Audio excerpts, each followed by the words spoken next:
You have to listen to me. This is really important. Please believe me. The millionaire had always been certain that nothing, no one, could ever disrupt the perfect life he'd so meticulously crafted. Sitting on the park bench, he felt the familiar dizziness wash over him, the world spinning uncontrollably. His hands trembled, an unsettling reminder that his body had started betraying him. The doctor called it stress, business pressure, and old age, but something deeper gnawed at him, something hidden, something he couldn't quite name. That's when she appeared, quiet, serious. The little girl stood close by, her gaze unwavering, not asking, not pleading, but watching him with unsettling knowingness. Her clothes were worn, her shoes tattered, but her voice? It had an authority, a confidence that seemed completely out of place on her fragile frame. Before we continue, tell us in the comments what time it is and where you are watching from. Don't forget to like and subscribe. Now let's get back to our story.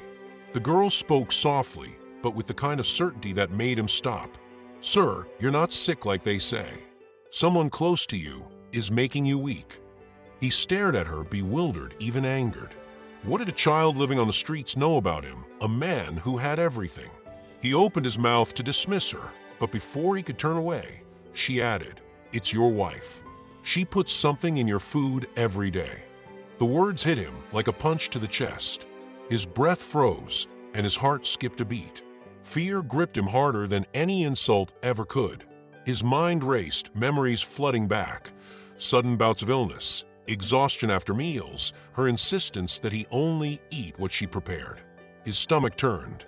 He looked at the girl again, expecting to see a smile or a laugh, a trick. But her eyes told a different story, one of pain, of something she had witnessed too many times. For the first time in years, the millionaire felt the weight of vulnerability. The truth had come from the last place he ever expected, out of the mouth of someone the world overlooked. He tried to laugh it off, but the weight in his chest only grew heavier, as if her words had unlocked a door he never wanted to open. The sounds of the park blurred into the background, and all he could focus on was the frantic beat of his own heart pounding against his chest. It echoed in his ears, uneven and sharp. His voice came out low, almost a whisper. "Why would you say something like that? Do you even know who I am?" She nodded slowly, unfazed by his wealth or status. Her calmness was unsettling, as if truth itself shielded her from fear. "I clean tables at the cafe near your house," she said. "I've seen things that people like you think no one notices." His grip tightened, his mind racing through the past, dinners, medicines, her insistence on making sure he finished every last bite. He remembered how she'd always stop him from eating out, telling him that food from home was safer, healthier, made with love. Love. The word tasted wrong now, twisted, as if something sweet was masking a much darker reality. He leaned closer, his voice a whisper. "Did you see something? Or are you just guessing?" He was hoping she'd say it was a mistake, that it was nothing. But instead, her eyes met his, wet with something he couldn't ignore. "I saw her drop powder in your soup through the window." A cold shiver ran down his spine, not from illness this time, but from a deeper, more venomous feeling, betrayal. It seeped through him, prickling his skin. And then, behind him, he heard the unmistakable sound of her heels clicking against the gravel. Her face was pale, frozen in place. Secrets have a way of breaking free when destiny decides it's time. His wife tried to force a smile, but her eyes flicked nervously between him and the little girl. Fear hid behind the makeup she wore so carefully. "Who is this child?" she asked, her voice too calm, cracking slightly under the pressure. The millionaire stood, the dizziness forgotten, replaced by a growing suspicion that burned hotter than any fever. "This girl says strange things," he answered, watching his wife with intense focus, looking for any sign of truth or panic. The little girl didn't flinch. She didn't move. She stood her ground like someone protecting a truth far bigger than fear itself. "I saw you," she repeated. White powder from a small packet dropped in the soup. His wife let out a nervous laugh, too fast, too forced. "She's lying for money. These street kids have their tricks to fool soft-hearted rich men." But the millionaire noticed something he'd never seen before. Her hands were trembling. A subtle shake, but undeniable. His mind raced back through hospital visits, blurry vision, nights when he could barely stand without her steadying him. Support or control. The difference felt like ice in his veins. Doubts surged through him, washing away the trust he'd held so tightly for so long. And in that quiet, still park, his perfect marriage began to unravel, not with arguments or accusations, but with the unwavering truth of a child. The air felt thick, like the very trees around them were holding their breath, waiting for truth to surface. His gaze shifted from his wife, no longer filled with love, but with questions sharp enough to pierce through years of unquestioned trust. She moved closer, forcing tears, her voice trembling as she said, "You're sick, that's all. Don't believe some random child over your own wife." But something inside him had changed. Lies became louder once the truth had knocked. He remembered how she'd always handled his pills, meals, and drinks, never letting anyone else near them. At the time, it felt like care, devotion. A loving wife protecting her husband from the harsh world. Now those same actions felt dark, like kindness hiding the control that grew quietly beneath the surface. The girl spoke again, her voice gentler. "My mother died like this. Someone she trusted made her weak." Her words weren't accusations, but they trembled with pain, a warning born from scars, not imagination. He felt guilt, not for himself, but for ignoring the signs because comfort had been easier than doubt. He turned to his wife, his voice cracking. "If this isn't true, swear on our child you never harmed me knowingly." Silence filled the space between them, and in that silence, he heard more than any confession could say. Her lips moved, but no words came. That silence hit him harder than any truth ever could. Tears began to fall from her eyes, but they looked different now. Fear, not love.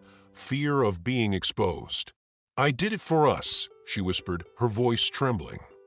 "I was afraid you'd leave me for someone younger."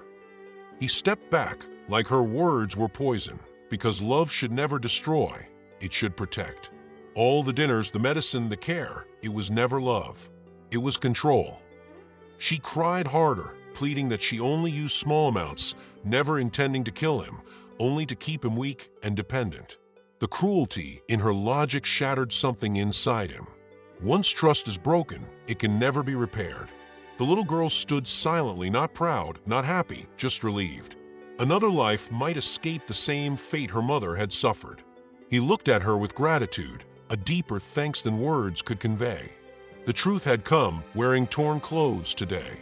Then his gaze shifted to his wife, the woman he had built a life with, now a stranger standing in a familiar body. Wealth, homes, cars, status, none of it mattered now that the person by his side had become the very danger he feared. In that moment, the millionaire understood that survival sometimes meant letting go of the one you once loved most. The faint sound of police sirens echoed in the distance, still far, but enough to make the weight of reality press down on them. His hands trembled as he made the call because no amount of love could excuse the betrayal that nearly took his life. His wife collapsed to her knees, pleading with him, promising change, telling him fear had driven her to do unforgivable things. But fear could never justify causing harm.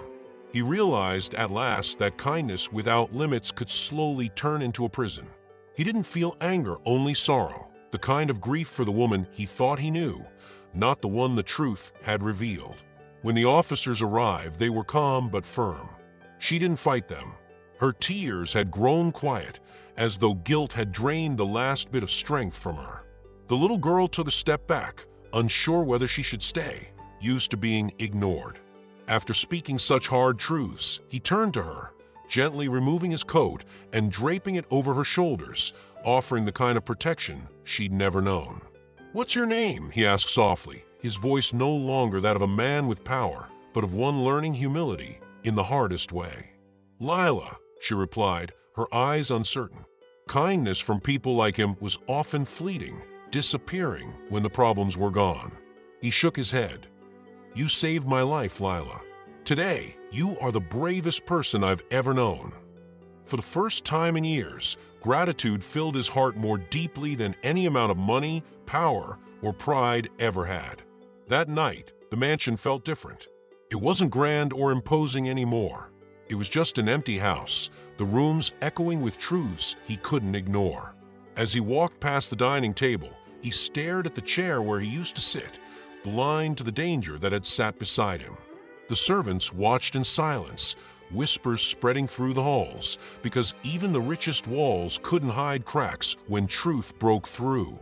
His attention remained fixed on the small figure sitting on the sofa, cradling a cup like it was something precious. Lila glanced around, hesitant to touch anything, as if any sense of comfort might vanish at any moment. He sat across from her, no longer a millionaire, but a man whose life had been saved by a child's bravery. "You won't go back to the streets," he said softly. "Not after what you did for me." Her eyes didn't show shock, only disbelief, because promises had never lasted long enough to reach tomorrow. "I don't need wealth," she whispered.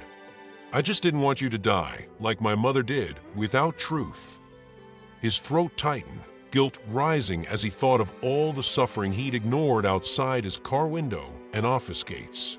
That night, he made a decision to build a life grounded in honesty, not the control disguised as love. And for the first time, the man who had everything realized what real wealth meant, choosing humanity over pride. As morning sunlight filtered into the mansion, it no longer felt like a symbol of luxury, but a quiet reminder that he had survived truth. For the first time in months, his body felt light. No dizziness, no fog, just clarity filling his mind. Doctors later confirmed the toxins in his system, small doses over time, exactly as the girl had warned. The reports hurt, but they also freed him. Doubt had vanished, and reality, though painful, stood clear. He walked into the kitchen on his own, something he had never done before. With steady hands, he chose his food. Control had returned to his life, but this time, it wasn't power over others, it was protection of his own well-being. Lila sat at the table, doing her homework, a school bag beside her. Slowly, her future began replacing the fears of her past. He watched her smile at simple things, and in that moment, something inside him healed, something money could never fix. News of his wife's arrest spread, but he didn't hide it. Silence only protects lies, not truth. Instead, he funded shelters and awareness programs, determined that no one else would ignore the warning signs. He had nearly lost his life to blind trust, but child with nothing gave it all back. And his story became a lesson. Love without honesty is danger, but truth, however painful, can still heal. If this story moved you, hit the like button and subscribe for more incredible true stories. Share this with someone who needs to hear it. See you in the next story.